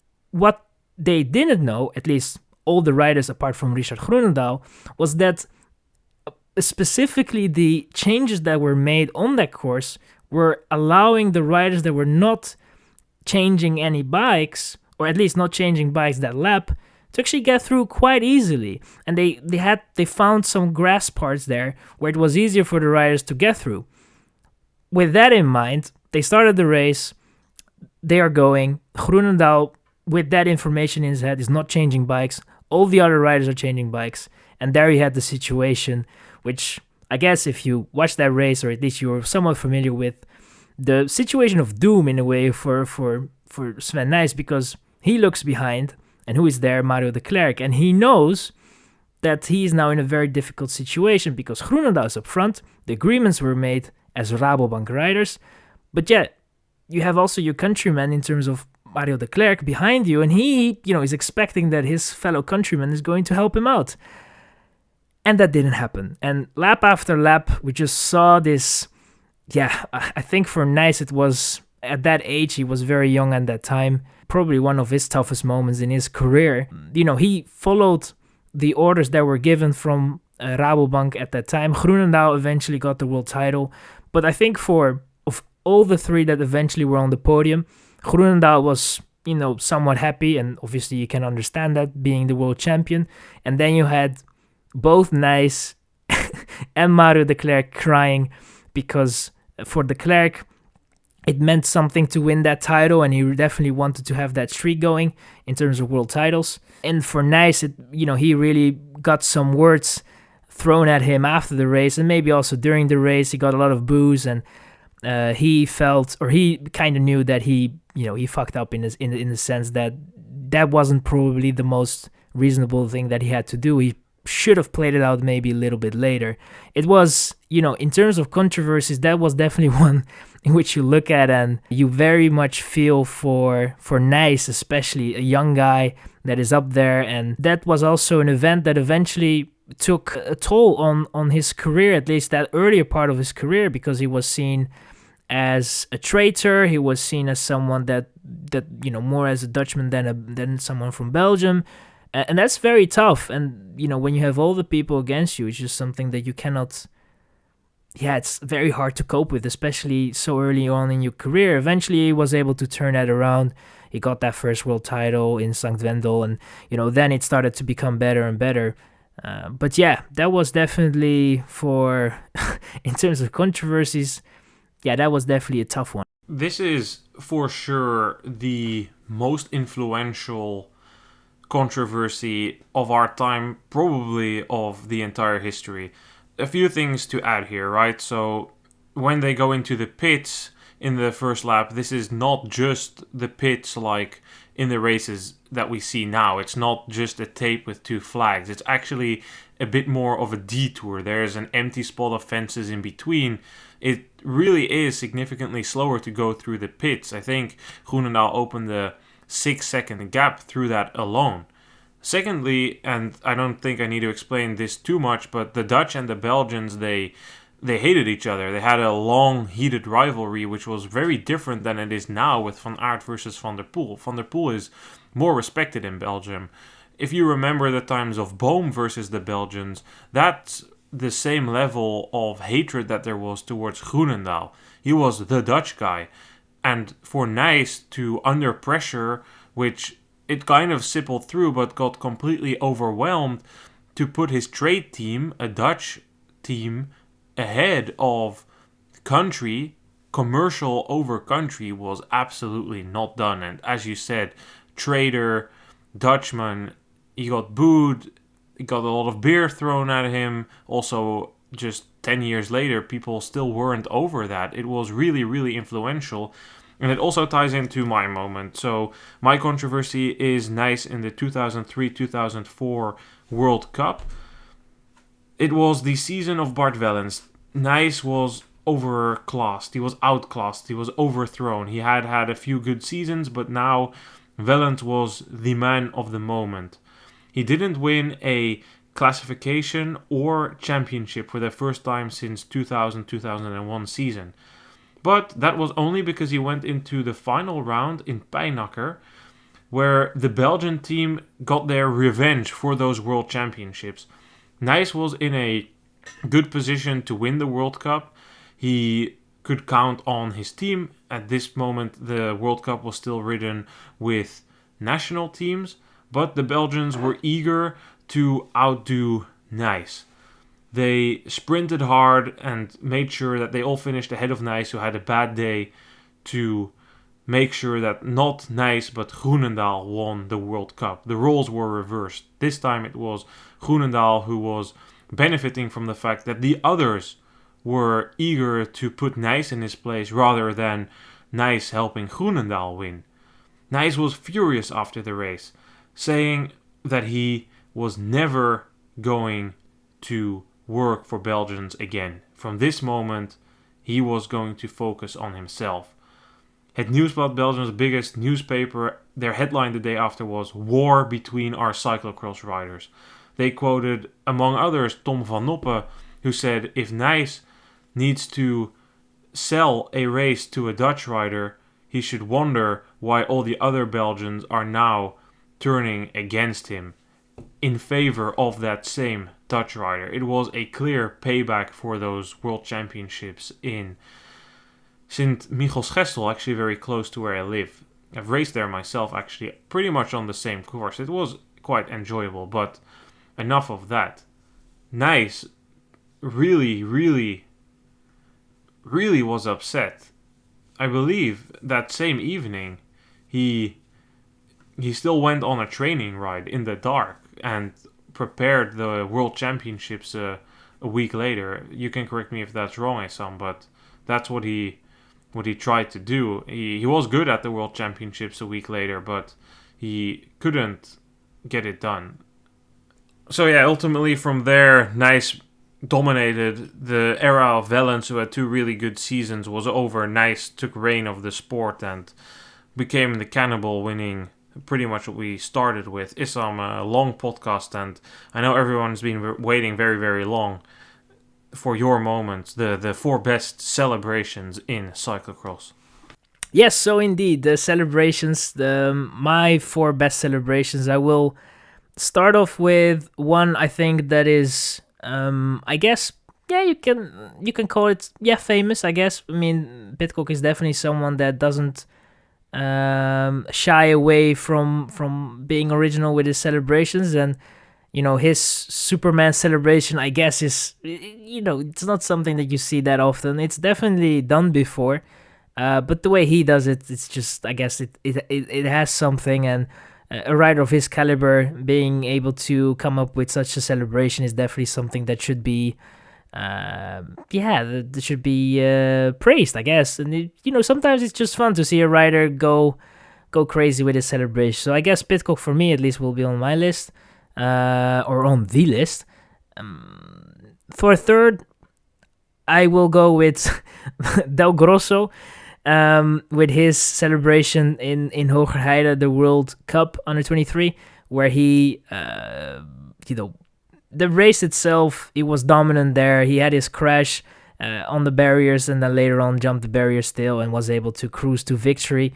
No danger from behind. And then he thought that it was a very good idea to get his shoe out, put it next to his ear, and do like he's calling someone. Eventually he made the joke of calling towards the elite category a week before Liévin. Obviously he was well committed to the Under 23 world title, got that done, and next year we'll definitely enjoy him in the elite level. But that is a celebration that is definitely notable. Then we will go to some might have seen it on the socials of Cyclocross Social, but it's going to be the Tornado of Richard Groenendaal, in which I have to say that if you are dizzy, if you're very easily dizzy by watching something, don't watch it, because you will get dizzy of Richard Groenendaal holding his bike and turning around for, around circles for, I think, 8 rounds, maybe 10, I don't know, at least enough for him to get dizzy over the finish line. It almost went wrong, I guess. He was almost heading towards the wrong way, but he found his way to the finish line and was able to cross the line and win that race, which was in Essenbach. I think 97, if I'm not I think it was 97. But yeah, it was definitely a celebration that is notable, and for me, we talked about it as a controversy. It was already mentioned there, but the best celebration for me, at least, has to go to Paul Herreigers with his celebration of his 1994 world title, in which he just comes on the start-finish line, does all crazy moves in terms of celebrating, doesn't even know how to contain himself, jumps off his bike, starts running alongside his bike, holding his bike, and then jumps back on his bike. I think he does it twice. I think that celebration was a very genuine one, because as you said, in terms of the perspective you have to look at for Belgium as a country, and I think also the race Herreigers had to go through, fighting back to that position and eventually getting the win. Regardless of what he did, to Groenendaal and all that, and eventually that was all settled. I think that celebration for sure. I want to see that being replicated. I don't know who is going to be able to do that, but I would like to see that celebration again. But maybe that makes it unique, and that's why we're never going to see it. But that's my short list in terms of best celebrations that we have seen in cyclocross, or at least my list. Thibaut Nys has done the celebration once when he was a bit younger, I believe also in Kokzijde when he was European champion. So, yeah, that's some time ago. Hopefully somebody made it through 2 hours of our yapping bullshit session. Some nice history coming through here. If you didn't get bored, really appreciate it, because I definitely got bored of myself at some point, even though the history of this sport is beautiful. Issam, thank you so much for diving into history with me. I never get bored. No, yeah, it was a very long episode, but I hope the listeners will get through it, because I think that there were definitely some parts of it which I would say that if you want to just become a nerd somewhat of cyclocross, this is definitely a very good start to get through, and I think that we definitely went over certain very mentionable and honorable things within the sport of cyclocross that don't really get the attention nowadays because of just the current events and everything that is going on, and cyclocross develops and continues to develop, and the history of it is sometimes not the most it's not the one that gets the most attention, so I think we did a good thing here to give that some attention, and have our talk, the knowledge that we have and maybe the knowledge that we gained. It was a pleasure, and that's basically it. I think we can round it up. If you have a cycling club and are looking for some homework, just make them listen to this and they'll have 2 hours of listening. Make them take some notes. You'll have a very good understanding of certain aspects of the sport by then, or just tell them to listen to it so they are more informed about the history of cyclocross. It was definitely fun, a special end of season episode for those who were interested. Thanks everyone for listening. We're going to call it in right now. We'll be back this weekend covering the final race of the season in Oostmalle. Thank you for listening. Goodbye.